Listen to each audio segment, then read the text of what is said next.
There ain't nothing in the car.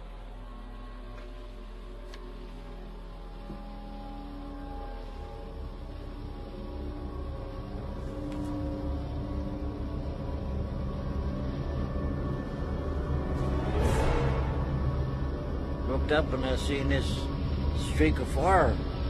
And I said, oh, what's this? And it was up about a mile and a half, 2 miles.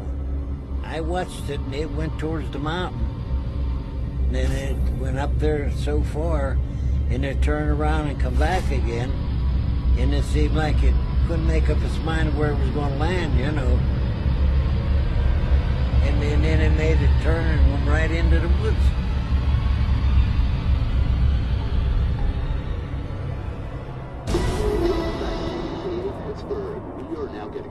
That the object has come to Earth in the Westmoreland Hills. KDK was breaking in with live reports that an unidentified flying object had reportedly fallen near the village of Kecksburg. And here's the latest on the bright light situation. Local police have been dispatched to the scene as calls continue to flood the phone lines here at KDKA. We'll have more for you right after a word from our sponsors. I remember that night I was running back and forth between the TV and the radio trying to listen to the latest reports from the different sources to find out what was going on. There was some thought that maybe this had been an airplane that may have exploded in the sky out towards Greensburg, towards Westmoreland County. As you can see, the curious have gathered here on Coons Lane near Kecksburg. They, like us, are hoping to find out what exactly has landed in these woods.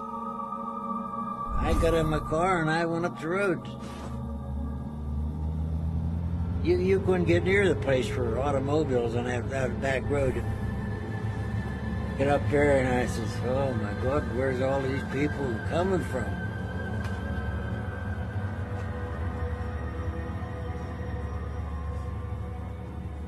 Cruising the Kecksburg Hills in his new car, William Weaver tunes into the local radio station. I was 19 years old at the time, and I heard on the radio that something had landed there. And as I come down the hill, I seen some people standing off on the side of the road, and I stopped and asked them. And everybody was wondering, you know, what is this? What happened? Is it an airplane? You know, they had no idea. Looking down over the hill, as it was getting dark, I could see that there was a blue light coming off of this that would go very dull and then get very bright and then go back to getting very dull again. But it was very visible. And I could see lights down there, you know, down in the woods. Looked like sparklers and like some kind of haze coming from it. So far, authorities at airports from Pittsburgh to Philadelphia are not, Repeat, not reporting any missing aircraft. Whatever has crashed into these woods appears to have been flying without a flight plan. More and more calls were coming into the radio station. Reports are indeed true. We can tell you that there's a lot of military action going on around here. We have seen numerous military trucks driving toward the site of the alleged.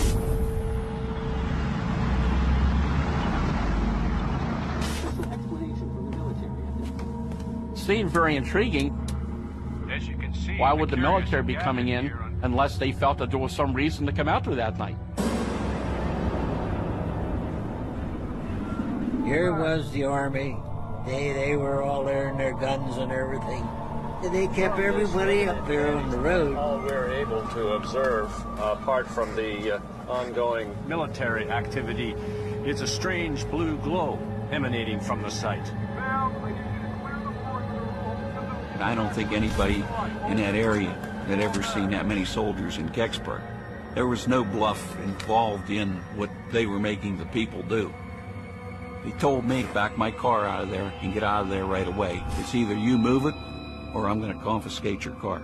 The military has blocked off all incoming roads. Soldiers and state police are not allowing anyone near these woods. Some people have gone on record and said that soldiers actually aimed their weapons at civilians to prevent them from going down into the area. Why would so many military personnel be sent to a small farming community with armed soldiers aiming weapons at certain civilians trying to get down to the site? Where did that jurisdiction come from? And what was so important down in the woods that they didn't want the public to see?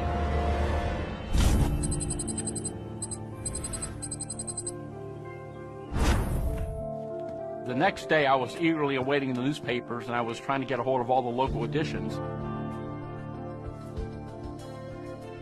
The morning paper had the heading, Army ropes off area, unidentified flying object falls near Kecksburg. The search, they claimed, continued to about 2 a.m. However, the later edition had the heading, searches failed to find object.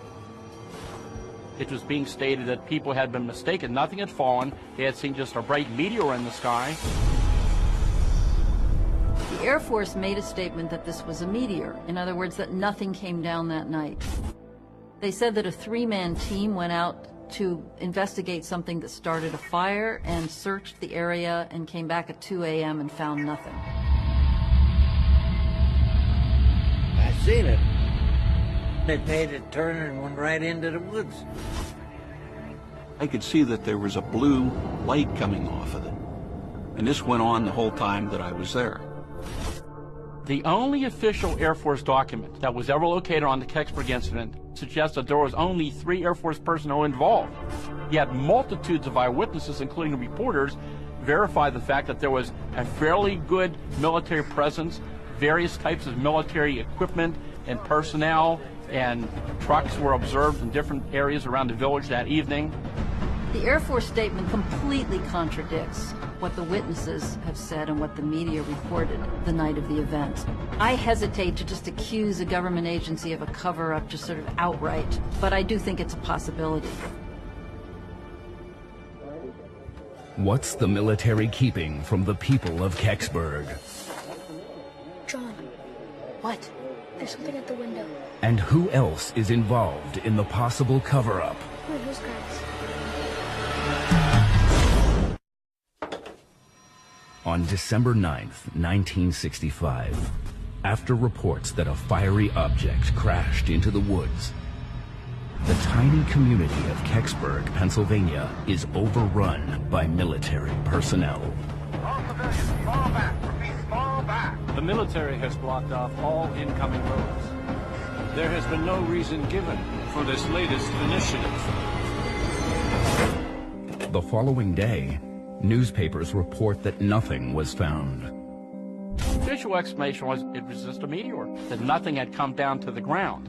But the official story doesn't match up with what John Hayes saw across town. Some new information. The military presence in Westmoreland County continues to grow in response to reports of this fiery object falling to earth in the woods.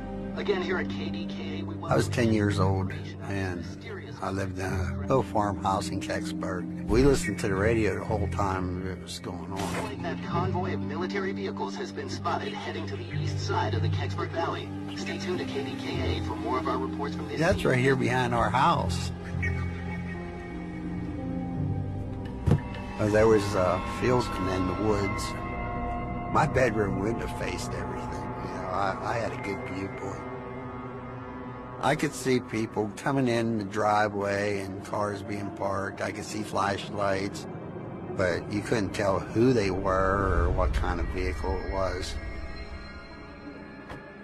My dad went out to find out what was going on.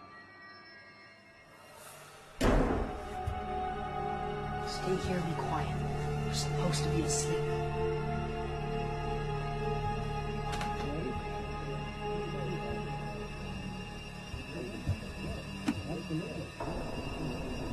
When my dad came back in, he wasn't alone.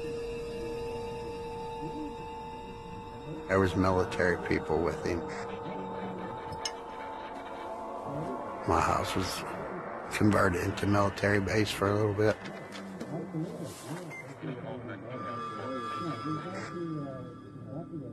John. What? There's something at the window. Okay.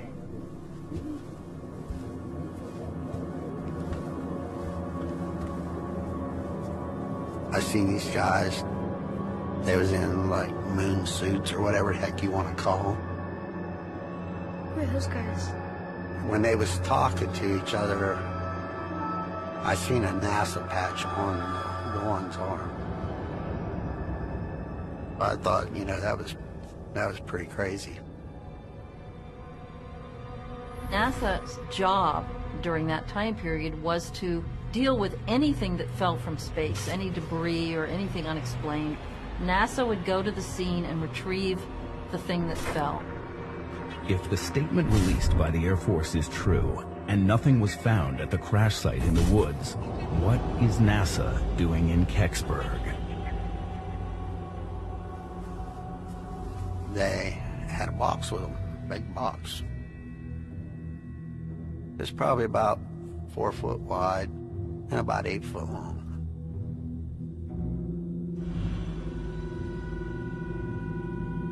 Then it walked down through the field and down to the corner of the woods where everything was going on. Please, can I just look for 1 second? Stop pestering me. When I was looking out my bedroom window, I was watching the cars and stuff like up on the driveway, and just sort of watching what was going on out there. This Jeep come down through, and then truck come down through. And it was just a big flatbed truck, you know, it was empty. They was probably down there for a half hour to maybe 45 minutes at that. And they came back out with something on the back of the truck. So what's going on? It was dark, you know, I could just, you know, I could tell by shapes, you know. It's probably about the size of a Volkswagen, you know, from where I was at. And when they went down, it didn't have nothing on it. When they come back out of there, it had something on it. Because of all the witness reports, the newspaper reports, the radio coverage, we know that something came down that night and was taken away on a truck. I believe that there are people that have either direct information on this case or have knowledge of the event, and I believe that it's very possible that there is physical evidence out there. Could that fireball have been something other than a meteor? Did a meteorite land in the Kecksburg woods? Meteorites are meteors that hit the Earth. They're rocks from space that we actually recover on the surface of the Earth. Most meteorites come from the asteroid belt. We also have some meteorites that come from the planet Mars. They're blasted off of Mars by impacts, rocks go into space, and just like the bugs on the windshield, when we drive down the highway, those rocks also hit the Earth, and some of them survive and are recovered as meteorites. We also have meteorites from the moon, same story. Meteorites are coming to Earth all the time in the form of space dust. We estimate about 100,000 tons per year of fine-grained material. Rocks the size of my hands, the size of a basketball, the size of a car are much rarer. They brought these special boxes in, they took it down toward the impact area, so the question is, what were they going to put in those boxes? In the mid-60s, there was a heightened awareness of the potential that meteorites could carry alien life forms. In these rocks, there are fractures, there are cracks, there are crevices, and the possibility exists that microbial life, as we know it, could live inside a rock and be transported to another planet and survive that journey. As a result, partly of this kind of sensitivity, the rocks from the moon brought back by the Apollo astronauts were actually quarantined for a period of time. This is called planetary protection. A falling meteorite can't account for the object's varying speed or erratic trajectory.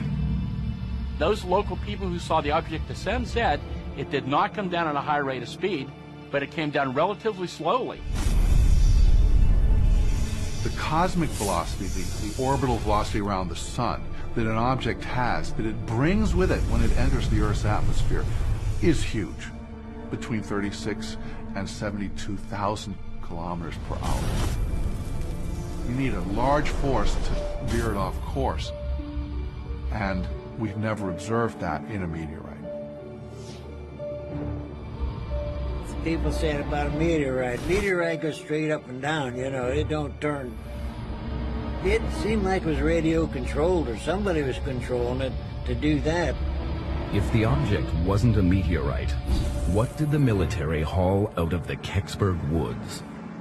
I don't think it was a meteorite, because I don't think there would have been as much secrecy over a meteorite. When I woke up the next morning, the military, they was gone. Me and my brother, we went over to investigate. What is that? He looked at us and he said, "You need to get out of the woods because there might be radiation."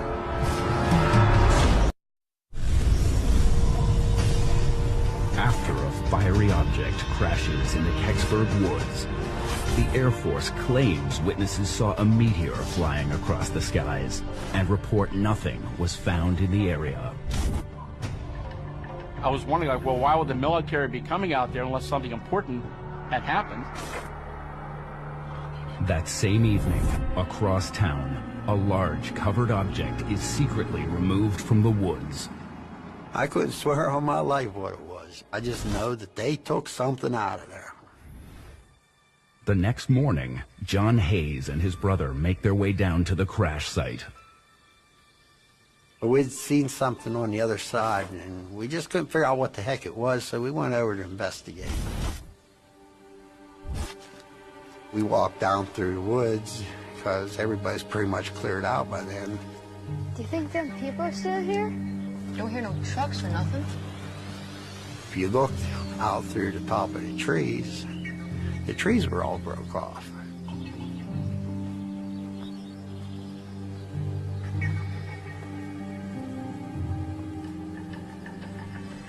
What it was a big burn area. The woods was burnt all off right there, and we're walking through there, and it was probably a good 400 or 500 feet. The evidence suggested that there was a pattern of tree damage down there. It was not a situation where the whole forest was damaged by some kind of ice storm or something. There were isolated trees that were kind of in a trajectory that made sense for an object that was coming down and fit the descriptions of what the witnesses had said.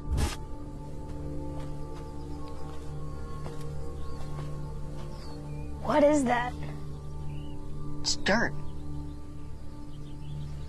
There was a clearing right there that it was all fresh dirt. And it wasn't the same kind of dirt, you know, because wood dirt's darker. This here was a lighter color. This could not have been a meteorite, because a meteorite leaves a huge crater, big hole in the ground. It wasn't something that came crashing down from the sky. It really confirms what witnesses said, that something coming down gradually and only hitting certain trees and not others, not making a huge hole in the ground. They buried something here, didn't they? No. They took something out of here, and they filled the hole it left with this dirt. I think what it was is they just wanted to cover up whatever kind of evidence to show that there was anything taken out of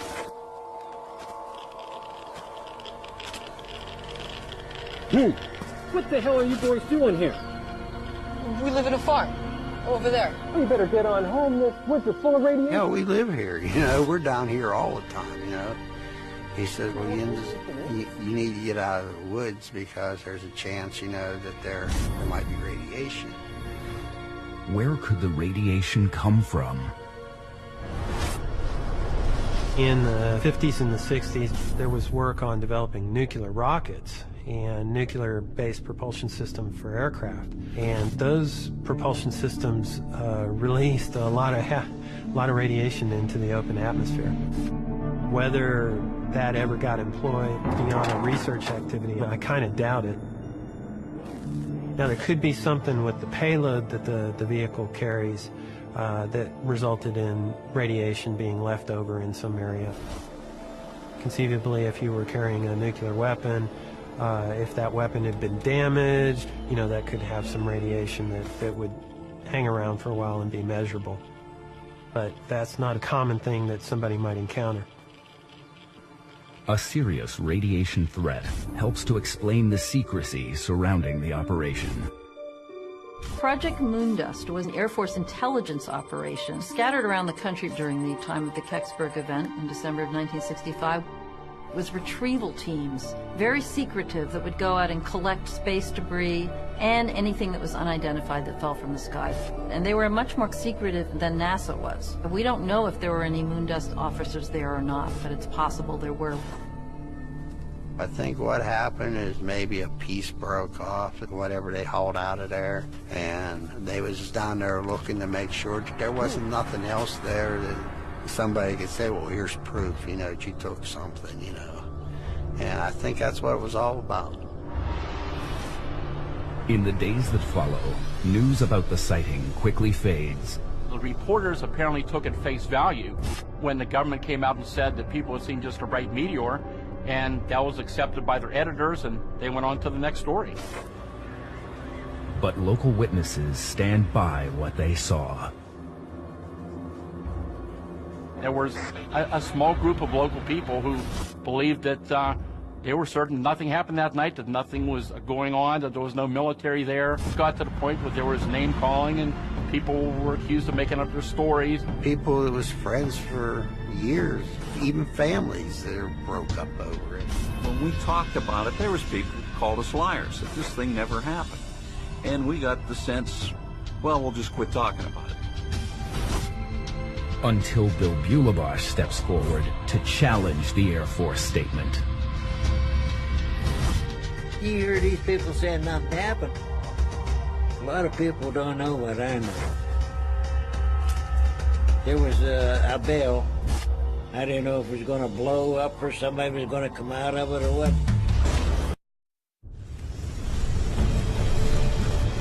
A series of unexplained events surrounding a mysterious crash in the woods near Kecksburg, Pennsylvania, shines a spotlight on the small rural community. The sheer number of witnesses to this event in Kecksburg was phenomenal. There were many people that saw it at different stages. Some saw it in the air, some saw it being carried off by the Army trucks. But official sources deny military and NASA presence and maintain nothing landed in the area, even though teams of men in anti-radiation suits are seen combing the woods. The government never come out and said this ever happened. They didn't want to publicize. They were trying to kill the whole subject. I think the confusion was the fact that nobody really knew for sure what people had seen. So resident Bill Bulebash speaks out to set the record straight. You hear these people saying nothing happened. I know better. I was there and I seen it.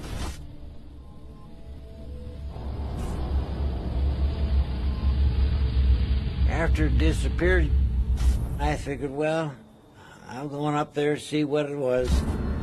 Before he joined onlookers on Coons Lane, Bill followed the object into the woods.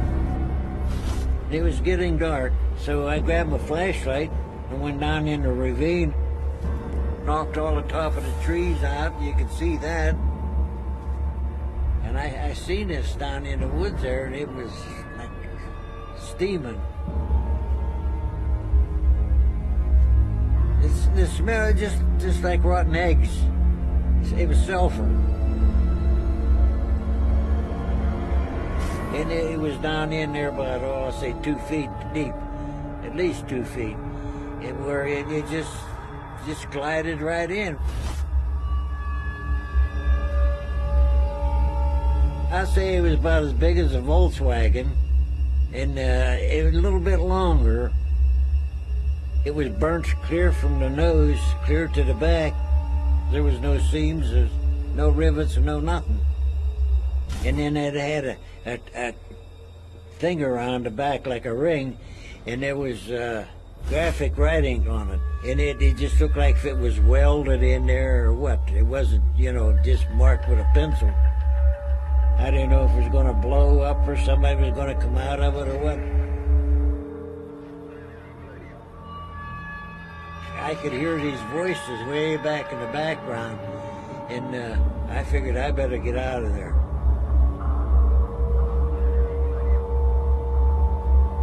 They, like us, are hoping to find out what exactly has landed in these woods. By the time Bill joins the crowd overlooking the crash site, speculation about the object is running rampant. I just listened to everything was going on, and all these people, they were there. This one guy said there was 2 green men coming out of it. You know, they're guessing. No, I kept it to myself. I know what I've seen, and you ain't gonna change it.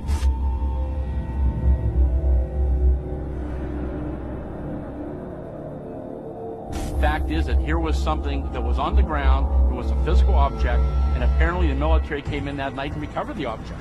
So now we have to question what was really going on here, what was the object, and why hadn't the government come forth to tell the public what really happened that night? One of the first theories was that this could be Cosmos 96. The U.S. Space Command and the Russian space agencies have told us that a Russian satellite called Cosmos 96 came down the same morning as the Kecksburg event. Cosmos 96 was a probe that the Russians had created that they were sending to Venus. It was about 9 feet by 15 feet. Since it was from Russia, it had this Cyrillic-type writing on it. So there are points of Cosmos 96 that, you know, are valid and could actually match up to this. 2, 1, 0. Back in the 1960s, you had the whole space race, you had the Cold War going on at this time, and it was very important that we can get our hands on Russian technology, and they can do the same with our technology. The Cosmos 96 had whatever the most advanced Soviet technology was at that time. And what was important as far as getting our hands on it, if we could, was you could figure out how big a missile Russia could create. I can understand the government not want other countries to get access to whatever technology they felt they could recover from this amazing thing that had just come down. The military shows up within hours, and they come in with a flatbed to take something out. They would not do that if it was a meteor. They would do that if it was a secret Air Force or Soviet object that crash-landed in Kecksburg. Was speculation that it was related to that event, but in more recent years, more data has surfaced, which seems to eliminate that possibility. The U.S. Space Command indicated that Cosmos 96 had re-entered the Earth's atmosphere over Canada at 3:18 in the morning. Russian satellite came down about 15 hours before the object came down in Kecksburg, Pennsylvania. This event happened around 4:47 in the afternoon. So we know that Cosmos 96 did not come down in Pennsylvania all those hours later. If it wasn't Cosmos 96, what landed in the woods that night? Bill described the object like a big metallic acorn-shaped object. Another theory is a Nazi UFO program. The Bell.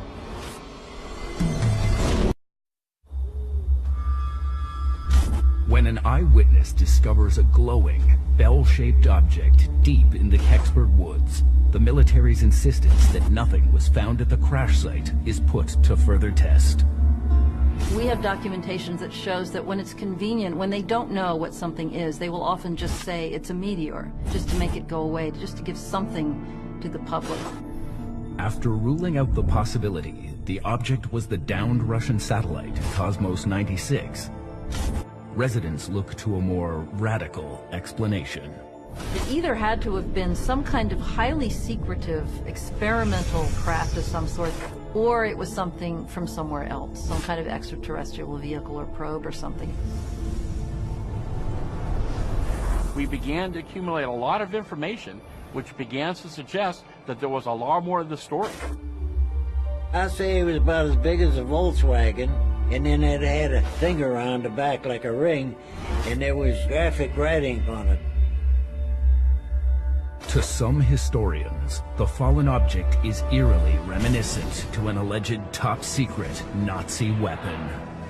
Some people say Hitler, in his pursuit for technology that the SS was heavily involved in, was developing Die Glock, the bell. Descriptions of it in Germany, it was an acorn-shaped object. with this hieroglyphic or Cyrillic type writing on it. The bell is a device that spins in opposite directions. It has red mercury in it, and when you compress and spin the red mercury, it glows, it defies gravity.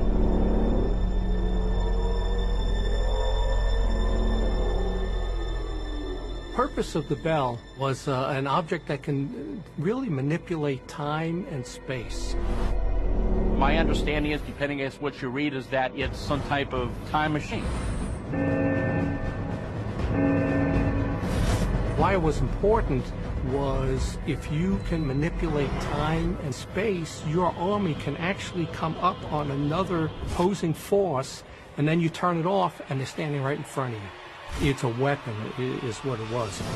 The similarities between the alleged Nazi bell and the object in Kecksburg extend beyond size and shape. Now, one of the things that happened was that it gave off tremendous radiation. The radiation from the bell solidified the blood in humans, and it turned plants gray because it killed the chlorophyll. It was very dangerous. Back on that evening in 1965, some people saw or had direct contact with what appeared to be NASA personnel who were searching for something. There was some talk that maybe radiation was involved with whatever had fallen. If the object in the woods was the Nazi bell, how did it end up in Kecksburg 20 years after the war? There was something called Operation Paperclip. It was an effort by the United States to get German technology, and the Soviet Union did the exact same thing. So another theory for the Kecksburg crash is that either the United States or the Soviet Union got their hands on the technology for the Glock, the bell. So what may have crashed in Kecksburg was either a U.S. or Soviet program of the bell technology that went wrong and crash landed in Pennsylvania. The Nazi bell is, again, it's one theory among many. There's no indication that I'm aware of that this was an actual working project. I still say that the most likely explanation is either some very secretive, very highly advanced space probe, or we still could be dealing with an extraterrestrial spacecraft. Bill Bulleybush described also seeing these unusual markings on the back, what he called the bumper area actually, were these markings that he said were more like symbols than letters. Could the symbols be a message from an extraterrestrial civilization? It is certainly possible that somebody out there would be sending us a message with a probe. Earth has sent out a probe, and in the probe was a plaque. And on this plaque was a picture of a man and a woman to show what humans look like, and then a number of mathematical symbols. This was to show whoever recovered this that there were thinking people there who knew the number system and were attempting to communicate with whoever picked this probe up. So it's entirely possible that if somebody from outer space was wanting to send us a message, it would include some kind of symbols to let us know that there's people thinking out there and doing out there and not just sending things with nothing on it. What would be the point of that? If this was an alien spacecraft, of course, our government would be very interested in learning the technology of what this thing was. I mean, we're dealing with the early days of the space program. And here, if this was an extraterrestrial spacecraft, we wanted to learn about their propulsion systems, the type of materials they have. So, of course, that would be one of the reasons why they wouldn't publicly want to talk about it. There were a lot of people in Kecksburg back when this happened. And they know what they saw that night, they know what they experienced, and these people were hopeful for answers. We began to file Freedom of Information Act requests to many different agencies, to the FAA, state police, military. I filed different FOIA requests with NASA trying to get information on this, and no records ever surfaced. NASA wrote back and said, "We have no records pertaining to your request." It seems highly unlikely that NASA would have nothing on Kecksburg because NASA's job during that time period was to deal with anything that fell from space. The other thing is that witnesses report having seen NASA officials on the scene.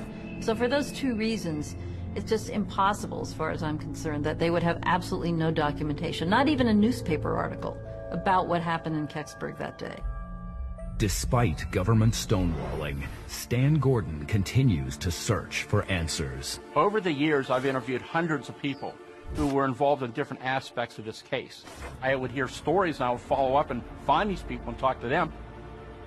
The Kecksburg case was unique because it involved the crash of an object. Something fell from the sky, which we know was carted off in a truck, which means that physical material still exists somewhere. It was our government that retrieved it. They must know something more about it. There was so little information really forthcoming on the event, and I really began to intensify my investigation in the 1980s. On December 9, 1965, near the village of Kecksburg, Westmoreland County, Pennsylvania, Stan Gordon produces a documentary about the Kecksburg incident to draw out new information. This documentary includes eyewitness testimony. And his determination pays off. In the summer of 1990, I was contacted by an individual, and he told me that he was a part of the security team that guarded the object that came in from Kecksburg when it arrived in the early morning hours of December 10th at Lockbourne Air Force Base outside of Columbus, Ohio. And he said they had the highest security when this flatbed tractor trailer with this tarped object came into the base. They were given a shoot-to-kill order to anybody who approached that area without the proper authorization. Then it continued on to Wright-Patterson Air Force Base near Dayton, Ohio, which was the headquarters for the Air Force Project Blue Book. Later that same year, building on this information, Stan Gordon's investigation turns up a new witness. I received a phone call from a fellow, his name was Myron. Myron went to the base. They were told, don't be looking around. He was trying to figure out what was going on. He got inside that building, and he saw something up on the scaffolding.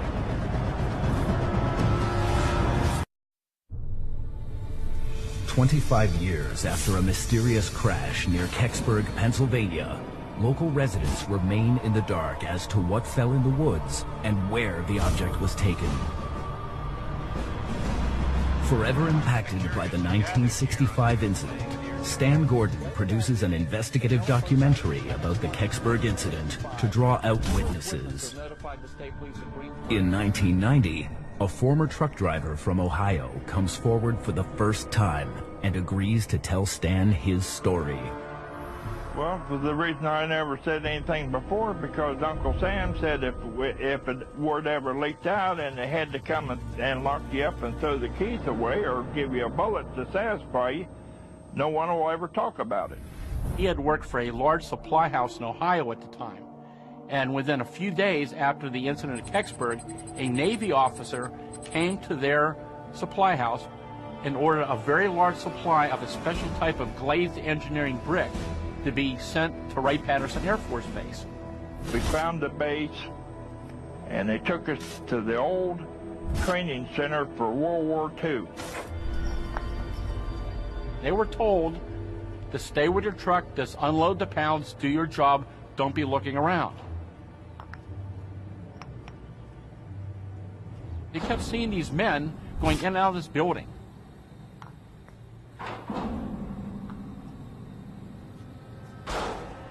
So when he didn't see anybody around, he went and looked in the entrance of that building.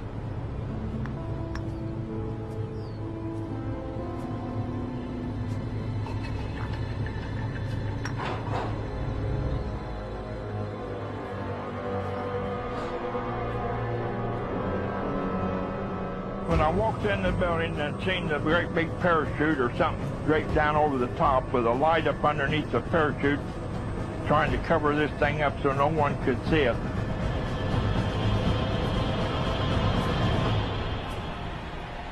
It was sitting there on stilts.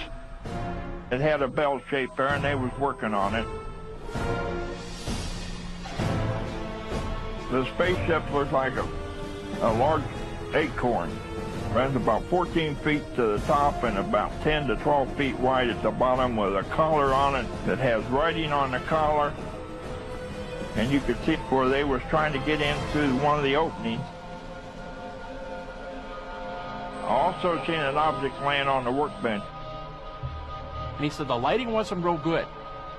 But on that workbench, it was a white sheet covering it. So he couldn't see any detail, but I have no doubt in my mind that the body laid on that table had 3 index finger and his skin looked like lizard.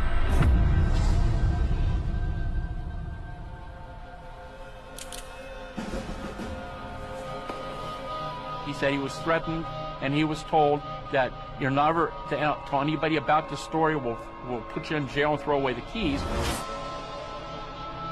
He was told in 20 years this will all be public knowledge, which of course that never happened. I'd be interested in going to a grand jury and tell them just what I seen. They brought these special boxes toward the impact area. Is it possible that what Myron saw could be related to the boxes? The evidence seems quite overwhelming that something fell from the sky, that the military came in, they recovered the object, and to this day they haven't told the public what it really was.